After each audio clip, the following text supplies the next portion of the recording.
नमस्कार, मैं हूं संतोष कुमार। आप देख रहे हैं डीएनसिटी लाइव।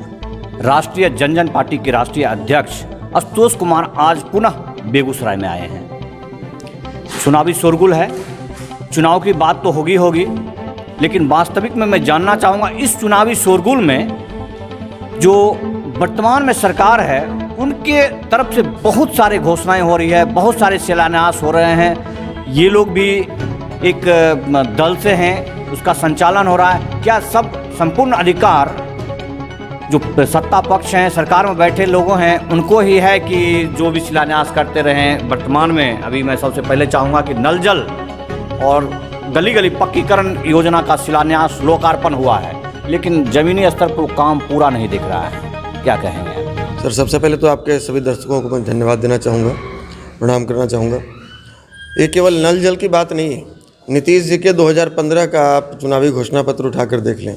इनका जो 7 निश्चय योजना है उसमें से कोई भी योजना आज धरातल पर खरा नहीं उतरा है।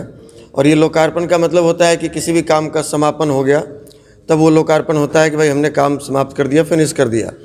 लेकिन ये चुनाव से पहले इनका काम कोई समाप्त होगा नहीं। ये पहले दिखाना चाहते हैं कि हमने अपना 7 निश्चय योजना पूरा किया।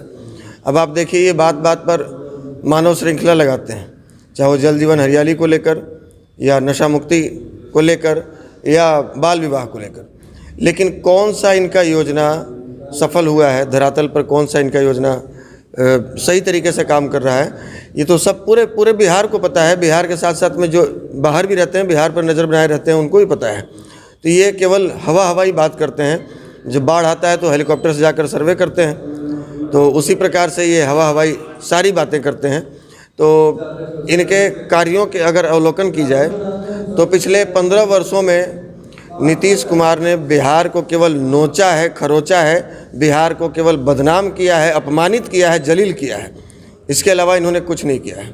अपने सत्ता के इर्द गिर्द कुर्सी के आसपास बैठे रहने के लिए केवल दलित कार्ड, पिछड़ा कार्ड, हम किसी के विरोधी नहीं हैं, लेकिन ये केवल सत्ता में बने रहने के लिए, कुर्सी पर बने रहने के लिए फलाने को अति पिछड़ा में जोड़ दो, उसको हटाकर पिछड़ा में डाल दो, इसको महादलित में डाल दो।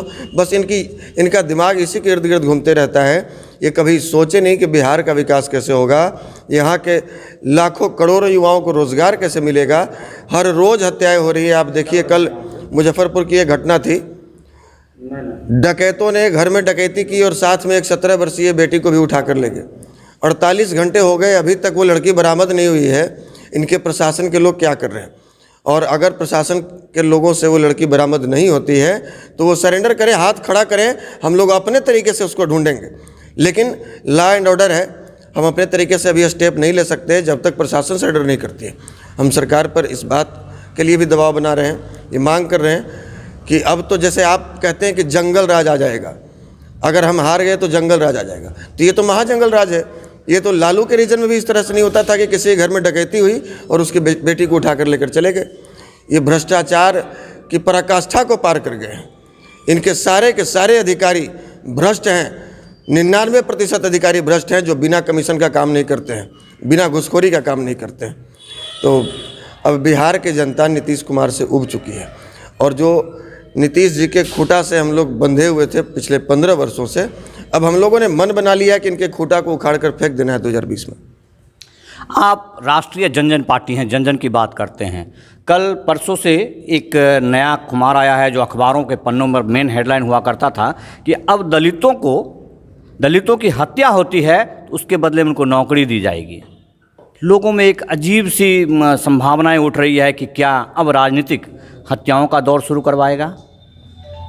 नीतीश कुमार जी के इस फैसले से हत्या को बढ़ावा मिलेगा और इस जुर्म के लिए नीतीश कुमार जी को उठाकर जेल में डाल देना चाहिए। आपको पता है कि हर घर में भाई भाई में विवाद होता है, बाप बेटा में। आए दिन आप अखबारों में देखते होंगे, बेटे ने बाप की हत्या की, बेटे ने चाचा की हत्या की, भाई ने भाई की हत्या की। तो आप नौकरी के लिए हत्या करवा रहे। बिहार पहला ऐसा राज्य बना है जहां योग्यता के आधार पर नहीं, हत्या के आधार पर नौकरी मिलेगी। और जाकर तकलीफ उनसे पूछिए जो सवर्ण जातियों से हैं, जो पिछड़ी जातियों से हैं, जो अल्पसंख्यक जातियों से हैं, क्या उनका परिवार मरता है, उन्हें तकलीफ नहीं होती? हम दलित के विरोधी नहीं हैं, लेकिन इस तरह का फैसला लेकर आप हत्या को बढ़ावा दे रहे हैं, हत्या करने के लिए उकसा रहे हैं, और इस जुर्म में नीतीश कुमार को जेल होना चाहिए। नीतीश कुमार आज के डेट में जेल में होने चाहिए थे। मतलब नौकरी के लिए लोग बहुत सारे हथकंडे अपनाते हैं, ऐसे में हो सकता है कि दलित भी दलित की हत्या कर दे नौकरी के लिए। निश्चित रूप से जब नौकरी के लिए हत्याएं नहीं होती थी, फिर भी आपसी 1 कट्ठा जमीन के लिए, एक बीता जमीन के लिए, एक घर के दीवार के लिए जब हत्या हो सकती है, तो यहाँ तो नौकरी की बात है। यहाँ तो निश्चित रूप से देखिए इस फैसले के बाद कितना बढ़ावा मिलता है हत्या को। ये हत्या को ये चुनावी सरगर्मी में मैं बात करना चाहूँगा कि अभी मान लिया जाए पक्ष और विपक्ष दोनों से लोग खपा हैं, तो थर्ड फ्रंट क्यों नहीं बनाते? आप लोग सक्षम युवा हैं। देखिए, फ्रंट बनाने में कोई दिक्कत नहीं है, लेकिन हम किसी के साथ गठजोड़, वैसा गठजोड़ नहीं करना चाहते हैं कि आज शादी हुई और 3 महीने के बाद तलाक हो गया, जैसे बीजेपी पीडीपी का जम्मू में हुआ था, जैसे 2015 में नीतीश कुमार जी और लालू यादव का हुआ था।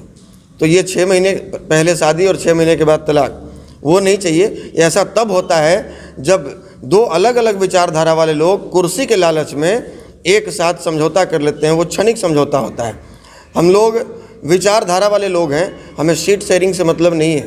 हमें मतलब ये है कि समान विचारधारा वाले जो भी लोग हों, जिनके पास एक खाका हो, जिनके पास एक रोड मैप हो, बिहार में विकास को लेकर, बदलाव को लेकर, रोजगार को लेकर, अपराध पर पूर्ण विराम को लेकर, भ्रष्टाचार मुक्त बिहार को लेकर, यहाँ इंडस्ट्रियल क्लस्टर तैयार करने को लेकर, औद्योगिक क्रांति लाने को लेकर, ताकि हर हाथ में रोजगार मिले, हम उनके साथ गठबंधन करेंगे और ज़रूरत पड़ी तो उनके साथ हम थर्ड फ्रंट भी तैयार कर सकते हैं। जनता में चर्चा है कि आप पप्पू यादव साहब की मुलाकात हुई है या नहीं? हमारी मुलाकात किसी से नहीं हुई है। हमारी मुलाकात एनडीए के शीर्ष नेतृत्व और यूपीए के भी, महागठबंधन के भी नेतृत्व से हुई है। लेकिन जब विचारधारा मेल नहीं खाएगा, हमारा कुछ शर्त है, बिना कंडीशन हम किसी के साथ गठबंधन नहीं करेंगे। अगर वो कंडीशन मानने को तैयार होते हैं तो हम किसी के साथ भी जा सकते हैं। राजनीति में कोई अस्थायी दोस्त और अस्थायी दुश्मन नहीं होता है। बेगूसराय से 7 सीट पर कैंडिडेट उतारेंगे आप? जी, निश्चित रूप से हमने टैगलाइन दिया है, अब की बार बदलो बिहार। तो चिन्हित विधानसभाओं से कैंडिडेट उतारने से पूरा बिहार नहीं बदलेगा, केवल वो विधानसभा बदलेगा। और हमने 243 विधानसभा बदलने का संकल्प लिया है। तो 243 विधानसभा से कैंडिडेट उतारेंगे। और हमने एक और संकल्प लिया है कि मैं चुनाव नहीं लड़ूंगा, साथ ही साथ ये जो पिछले 40 वर्षों से नया नेतृत्व पैदा करने वाले बिहार के फैक्ट्री पर जो ताला लगा दिया गया है, 2020 में वो ताला तोड़ने का समय आ गया है। और हमने ये कसम खाया है कि बिहार के 243 विधानसभाओं से जब तक नए नेतृत्व को जितवा कर बिहार विधानसभा नहीं भेज देते, तब तक हम अपना कदम को नहीं रोकेंगे।